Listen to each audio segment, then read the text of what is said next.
Lobbying for higher wages in the United States. One of the things that I'm going to cover is basically this. Over the last 10 years, the median wage has gone down. From an average standpoint, not that much, but statistically, it has gone down. With the average median in 1999 being $46,000, and in 2009 being $45,000.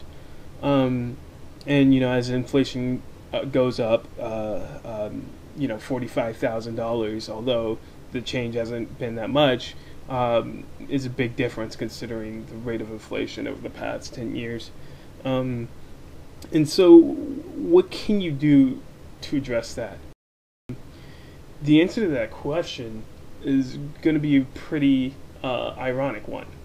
What you have to do is figure out what sort of market, what sort of service only sells in America. And think about that.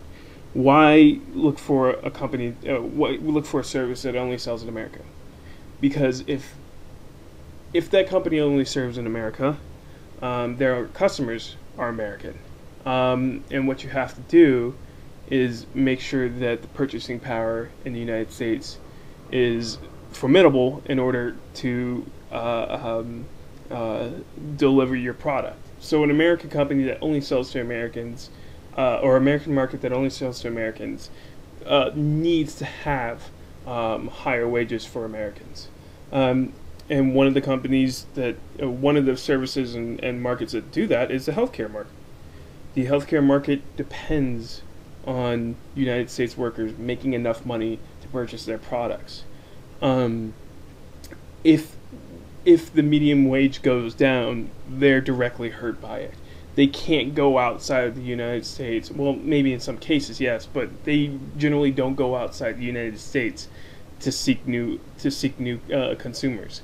So, knowing that, how can you use the healthcare market in order to bring up wages? You could basically utilize the healthcare market as a lobby.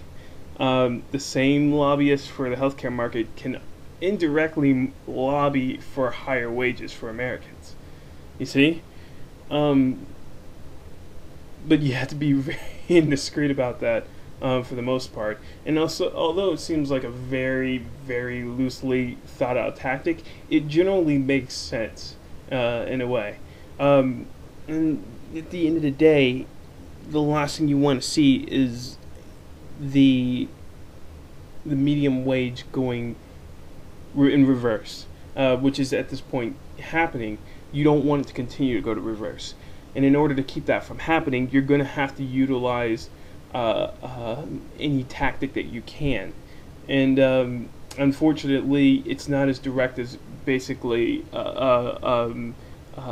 it's not as direct as going and protesting and calling your congressman about it. It's not that easy in this situation.